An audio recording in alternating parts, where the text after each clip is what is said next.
Hello and welcome to The Weekender. I'm Manisha Gupta. Well, this week marks the beginnings of auspicious days, whether it's the festivities or the weddings for that reason. We get to you the party cruisers who have been in the business for last 23 years. They handle the luxury business part in India and worldwide, whether it's the events, the corporate meetings or the weddings. So we get you the maths of the big fat wedding season in India with them. Zuzer, hi, thank you so much for joining us on The Weekender. You know, when you talk about event management, it is the big fat Indian wedding, whether it was the 1950s or 80s or 2017 right now, it's only gone bigger and better, wouldn't you say? It's got a lot to do with the way the economy of the country is progressing.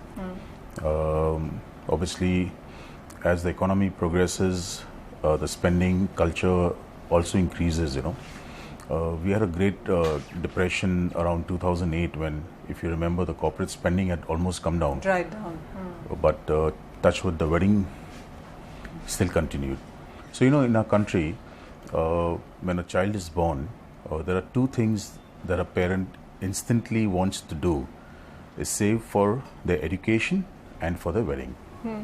So I think we are in the right business at the right time. Well, absolutely. It's not just the weddings that you look at. You also look at corporate events. You also look at other whole host of things. As you said, sometimes it's multi-city, etc. as well. So how would you say, how is your business divided between these various events? So mainly we are based in Bombay, although we have offices in Indore, Hyderabad and Jammu currently, and Delhi now. And we're looking to open simultaneously in New York, Ahmedabad and Surat as well.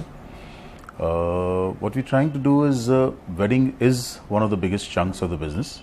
Although corporate events also is quite a substantial amount of business that comes in. So Zuzer, tell us, how has it changed or evolved in the recent few years? Is there more involvement? I mean, as you said, the spend is on the higher side, but what all extra has changed around it when you talk pre-event, during the event and the post-support as well? Even a managing director of a company, a big company, when there's a wedding in his or her family, they take time off from work to make sure that the wedding is completely focused on. So you understand how important it is for any human being, you know, even if it's a non-working person, but even as a managing director of a company, you would take time off.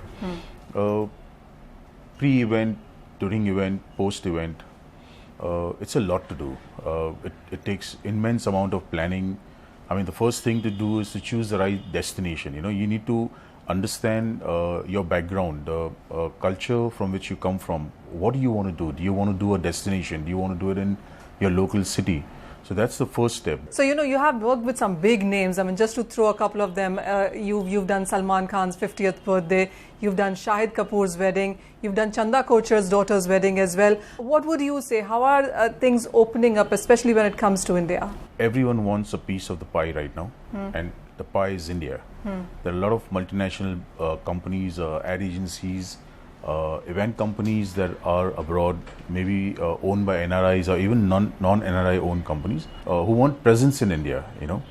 And so yeah, it is, weddings right now is the name of the game. In fact, there are plenty of companies which are only focused on corporate segment who have diversified now in the recent past, also in the wedding segment, because they realize that at some stage or the other, the corporate spending also is a little budget oriented, it's limited, you know. Unlike wedding, it can be a lot more lavish than a corporate spending. So when you say that, would you say that the competition in your segment also has grown? So how have you seen that? And also, what would you say has been your market share in the recent few years? So we are one of the first players in the wedding segment. You know, we're pretty old in this segment, so that gives us an advantage. Sure. One of the USPs which we follow is we deliver more than we promise. Unlike other companies which promise you a lot more than they actually deliver. So that's been a USP. So, the important point is that this weekend actually kickstarts the festivities and the wedding season as well. Is there then a crunch on the infrastructure? Because with so many weddings happening on the same time, has it ever been a case that you couldn't find your wanted destination or your hotel or the caterer, etc.? The problem when a day like this arises for people like us, a committed vendor suddenly may work with someone else because he's getting double the price from what we are offering because it's that big day, Luckily for us, we've had some fabulous relationship with vendors over the last 8-10 years that we've been working with them. So we haven't faced that problem, touch wood.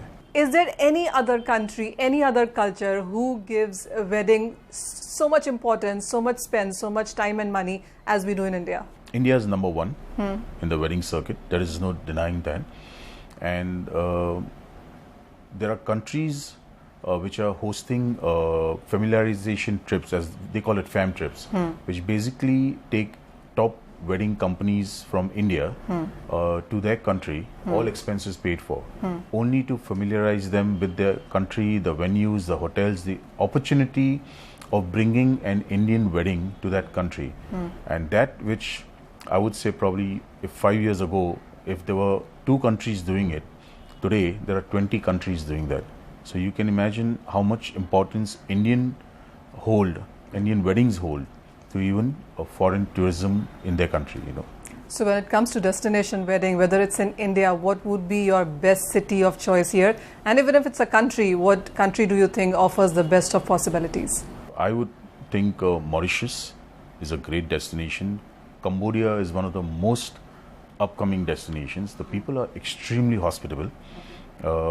It's very, very reasonable. So those were the top countries that you laid out, but when it comes to within India, is it a Jaipur or is it a Chandigarh or a Mumbai? What is a favored city to get married in? Rajasthan as a state, either Jaipur, Jodhpur or Udaipur are fabulous destinations to work with. It's palatial, it's grand, it's beautiful in November, December, Jan, Feb. The weather's outstanding. I think it's a great destination. Goa, in today's times, it's a 365-day wedding destination. So in the rains, you're restricted to doing weddings in big hotels, which has big banquet facility. But again, in October to March, you have open grounds. And Goa right now, the problem with the beach wedding is a little bit dicey. But still, Goa is still a good destination. There's a new destination in South, Kovalam. That's a great destination to work with. In fact, there's some pretty huge hotel properties as well. That's a great destination. I see Kerala as a good destination. You could do a small boathouse kind of festival kind of wedding you can do. I think Nepal could be a great opportunity because it also has easy connectivity. It's not difficult, but I think the tourism hasn't exploded that, Darjeeling, Mussoorie, I think, is another great destination. There's a JW at the Mussoorie, which is, I think, a great property as well. So you have tie-ups with most of these 5-star properties as well when it comes to weddings and other corporate events.